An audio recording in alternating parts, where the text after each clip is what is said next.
Welcome to America Who Died Today. Here, we remember the stars who left their mark on show business and culture. Don't forget to watch the videos till the end to catch all the interesting facts about their lives and careers, and leave your comments. We value your thoughts. Let's celebrate those who may be gone but will always remain in our hearts.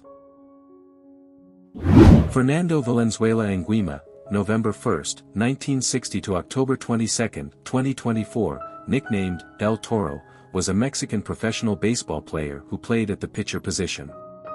Valenzuela played 17 seasons in Major League Baseball, MLB, from 1980 to 1997, with the exception of 1 year spent in Mexico in 1992.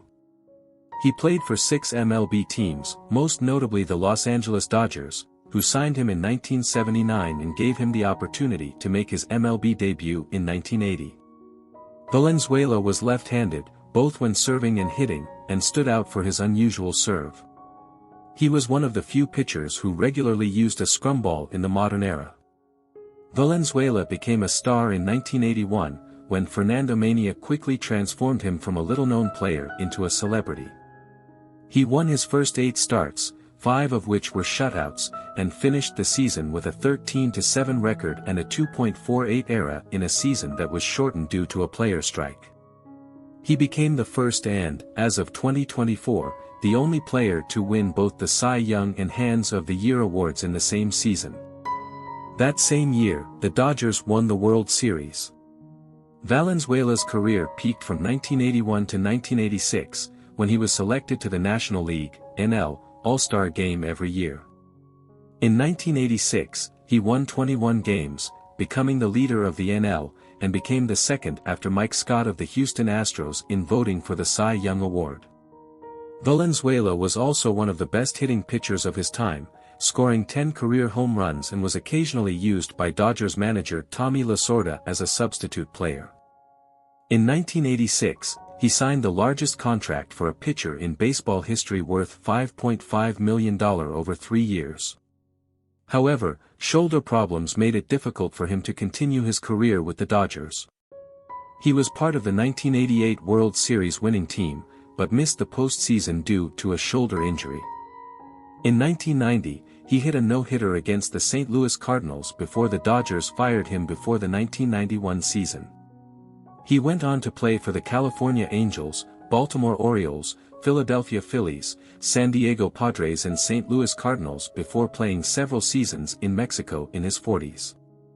After his career ended, Valenzuela returned to the Dodgers organization, where he worked as a commentator from 2003 to 2024, the year of his death. In 2023, the Dodgers retired his number 34. His career achievements include a record of 173 to 153 with an ERA of 3.54. His 41.5 career wins above replacement, according to Baseball Reference, is the highest among baseball players born in Mexico. Fernando Valenzuela was born on November 1, 1960 in Echoaquila, a small town in the municipality of Navojoa, Sonora State, Mexico. He was the youngest of 12 children in the family. His parents, Avelino and Maria, were poor farmers who worked the land with the help of their children and had indigenous Mayo ancestry. In 1977, Valenzuela began his professional baseball career by signing with Mayos de Navojoa in the Mexican Pacific League. The following year, he was transferred to the Guanajuato Tuzos in the Mexican Central League, where he finished the season with a 5-6 record and a 2.23 ERA.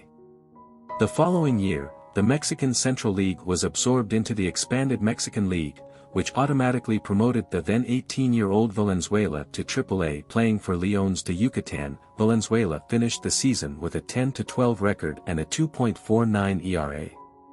Several MLB teams were scanning Valenzuela at this time. Los Angeles Dodgers owner Walter O'Malley has been looking for a Mexican pitcher for some time. However, the Dodgers found Valenzuela by accident. They sent scout Mike Brito to the Mexico game to evaluate shortstop Ali Uscanga, but Brito forgot about the shortstop when he saw Valenzuela, who showed excellent results. The Dodgers bought out Valenzuela's contract for $120,000, after which he became part of the team. In 1980, Valenzuela was called up to the big leagues, where he made his debut in September. His great performances helped the Dodgers take first place in the division, although the team eventually lost in a one-shot draw to the Houston Astros.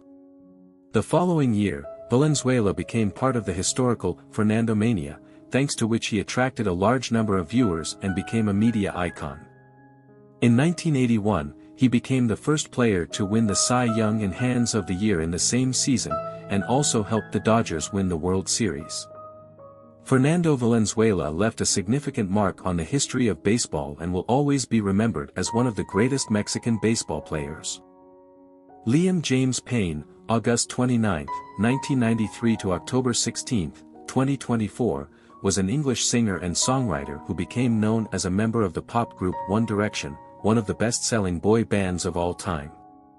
His path in his musical career began with participation in the British TV show The X Factor, where he tried his hand twice as a solo artist, in 2008 and 2010. In the latter case, he was invited to join One Direction, which also included other members, and the group soon achieved worldwide success.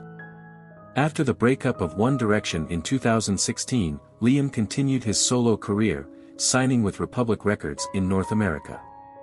In 2017, he released his debut solo single, Strip That Down, which reached number 3 on the UK chart and number 10 on the US Billboard Hot 100, and was certified platinum in both countries. His solo studio album, LP1, was released in December 2019. In the first 3 years of his solo career, Liam sold more than 18 million singles, 2.4 million albums and scored 3.9 billion streams. In addition to his solo work, he has also produced remixes under the pseudonyms Big Payno and Payno, collaborating with other artists and remixing tracks for both his band and singer Cheryl. Liam tragically died on October 16, 2024, after falling from a third-floor balcony of a hotel in Buenos Aires, Argentina. Liam James Payne was born at New Cross Hospital in Heath Town, Wolverhampton, on August 29, 1993, to Karen Payne, a nurse, and Jeff Payne, a laborer. He had 2 older sisters, Nicola and Ruth. Liam was born 3 weeks early and was often ill from an early age. Until the age of 4, he had regular medical examinations at the hospital, as doctors discovered that one of his kidneys was damaged and was not functioning properly. In the book, The Courage to Dream, The Life of One Direction, he mentioned that until the age of 4, he was constantly in the hospital, undergoing tests, but the doctors couldn't figure out what was wrong with me. Eventually, doctors found out that one of his kidneys was not working properly, and this led to the fact that he had to have 32 injections into his hands every day to improve his health. During his studies, Liam was actively involved in sports, especially cross-country. He joined the Wolverhampton and Bilston Athletics Club to develop his running career. For 3 years, he was among the top 3 1,500-meter runners in his age group in the country. At the age of 12, Liam started boxing to counter bullying by older students at school. He successfully completed 11 GCSEs at St. Peter's College, now St. Peter's College, before moving on to study music technology at Wolverhampton City College. Liam first encountered show business at the age of 12, when he became a member of the Pink Productions theater troupe, where he played the role of Tony Manio from Saturday Night Heat. He also performed in front of an audience of 26,000 people during a Wolverhampton Wanderers football match. As for his career, Liam Payne first came to the casting of The X Factor in 2008, when he was 14 years old. He auditioned in front of judges Simon Cowell, Cheryl Cole, Danny Minogue and Lewis Walsh, performing Fly Me to the Moon by Frank Sinatra. Liam passed the first round, but was eliminated at the boot camp stage. However, Simon Cowell changed his mind and invited him to the judges' house's stage. He was eliminated again at this stage, but Cowell advised him to come back in 2 years. Liam returned to the show in 2010, where he auditioned again, performing Cry Me a River in the Michael Bublé version, which earned him 4 yes and a standing ovation from Cowell. Despite the fact that he did not fall into the boys category at the judges' house's stage, after the suggestion of Judge Nicole Scherzinger, he and other participants were gathered into the One Direction group, which soon became world famous. One Direction signed a contract with Psycho Entertainment and released their debut single, What Makes You Beautiful, in September 2011. This single became commercially successful and reached #1 in several countries. Their debut album, Up All Night, was released in Ireland and the UK in November of the same year, reaching #1 on the charts. In March 2012, the album was released internationally and debuted at #1 in the United States. After that, the band embarked on a tour that was originally planned only for the UK and Ireland, but due to high demand, the Australian and North American parts were added. Since 2016, after the breakup of the band, Liam has started a solo career. He signed with Republic Records and released several successful singles, including Strip That Down. In 2023, Liam announced work on his second album, which was supposed to give him more creative control. However, his health was put to the test after being hospitalized with a kidney infection. His last single was Teardrops, released on March 1, 2024. Throughout his career, Liam Payne has established himself as a talented songwriter, contributing to the writing of more than half of the songs of the band One Direction. His influence on pop music was palpable, and he continued to work on new projects until his tragic death in 2024. John William Wactor III, born on August 31, 1986, in Charleston, South Carolina, had a promising career as an American actor before his tragic death on May 25, 2024. He was best known for his role as Brando Corbin on the long-running soap opera General Hospital and for his appearances in the NBC series Siberia. His talent extended beyond television, as he also made notable contributions to film and voice acting. Wactor grew up in Somerville, South Carolina, in a family that included two brothers, Lance and Grant. He attended Somerville High School, where he graduated in 2004.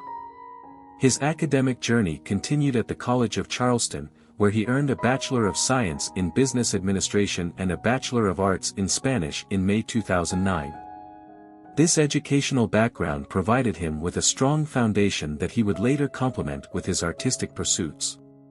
His acting career began in earnest when he moved to Los Angeles, where he made his television debut in the military drama series Army Wives in 2007. Wactor's breakthrough role came when he joined the cast of General Hospital as Brando Corbin, a character he portrayed from 2020 to 2022. In addition to his work on General Hospital, he played the character Johnny in Siberia and appeared in the films USS Indianapolis, Men of Courage and Supercell. His versatility as an actor also led him to lend his voice to the video game Call of Duty, Vanguard in 2021. In his personal life, Wactor was engaged to actress and director Tessa Farrell, a relationship that began in 2013 but ended in the late 2010s. Following this, he was reported to have dated actress Caitlin Sullivan, known for her role in Fresh Off the Boat, but their relationship also came to an end. At the time of his untimely death, Wactor was working as a bartender to support himself.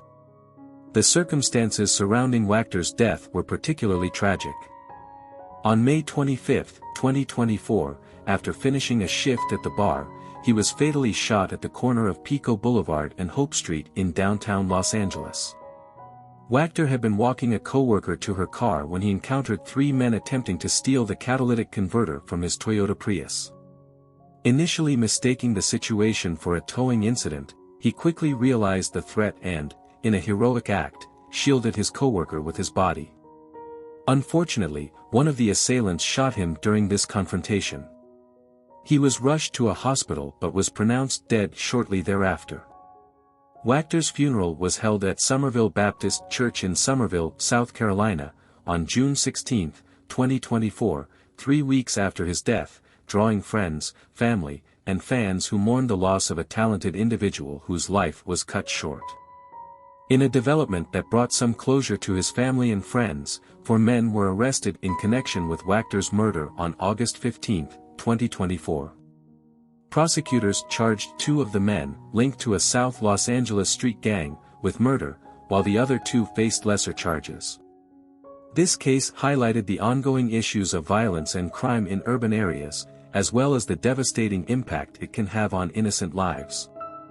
Grayson Colby Murray, born on October 1, 1993, in Raleigh, North Carolina, was a talented American professional golfer who made significant strides in his career before his tragic death on May 25, 2024.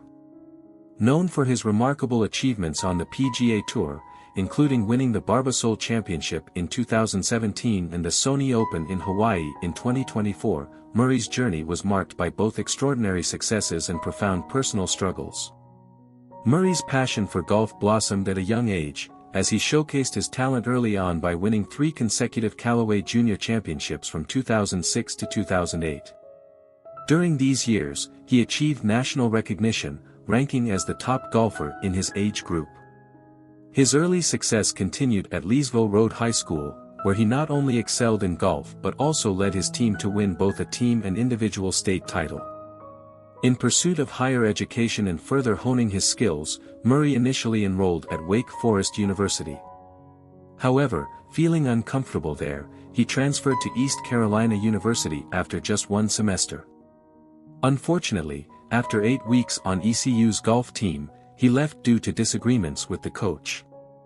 His journey led him to commit to transferring to the University of North Carolina at Greensboro, but he ultimately decided to skip a semester and enrolled at Arizona State University in 2014. Notably, he participated in the 2013 U.S. Open as an amateur, marking a significant milestone in his early career. Murray's professional career began to take shape in 2016 when he earned conditional status on the WEB.com Tour by tying for 74th at Q School. His performance improved significantly, highlighted by a tie for 10th at the Rex Hospital Open, which allowed him entry into subsequent tournaments. His success continued with several top 10 finishes, including a playoff loss at the Digital Ally Open, culminating in a remarkable 18th place finish on the regular season money list, which earned him a PGA Tour card for 2017. His breakout moment came on July 23, 2017, when he clinched his first PGA Tour victory at the Barbasol Championship. Following a challenging period, Murray made a strong comeback in the 2023 season, winning twice on the Korn Ferry Tour, securing his PGA Tour card for the 2024 season. His second PGA Tour victory came on January 14, 2024, at the Sony Open in Hawaii, where he triumphed in a playoff. Despite his professional success, Murray faced significant personal challenges. He struggled with alcoholism, anxiety, and depression, which were exacerbated by his diagnosis of social anxiety following the 2014 Southern Amateur, where he withdrew from the competition while near the lead. In October 2022, Murray was severely injured in a scooter accident in Bermuda, which forced him to withdraw from the Butterfield Bermuda Championship. Murray was engaged to Christiana Ricci as of 2024, and his faith as a Christian was an essential part of his life. However, on May 25, 2024, he died by suicide at the age of 30 at his home in Palm Beach Gardens, Florida. The day before his death, he withdrew from the Charles Schwab Challenge, citing an illness, which added to the shock of his passing. In a moving tribute, fellow players on the PGA Tour honored Murray by wearing red and black ribbons during the final round of the Charles Schwab Challenge. These colors were a personal tribute from Murray, who had previously worn them in support of the Carolina Hurricanes, an NHL team he was a devoted fan of. Grayson Murray's life and career serve as a poignant reminder of the challenges many face behind the scenes, even amid success. His legacy will be remembered not only for his achievements on the golf course but also for the conversations his story prompts about mental health and the importance of support for those in need. Morgan Spurlock, was born on November 7, 1970 in Parkersburg, West Virginia, and became a famous American documentary filmmaker, writer, and television presenter. He became widely known for his work in the field of documentary films, including the cult film Super Size Me, 2004, which was nominated for an Oscar for Best Documentary. During his career, Spurlock directed 23 films and produced almost 70 projects, including such works as What Would Jesus Buy? 2007, Where in the World is Osama Bin Laden?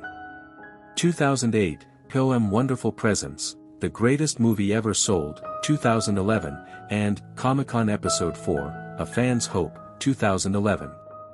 Spurlock also became famous for his participation in the reality show, 30 Days, 2005 to 2008, where he and other participants immersed themselves in the lives of people in conditions far from their normal existence in order to understand and discuss current social problems.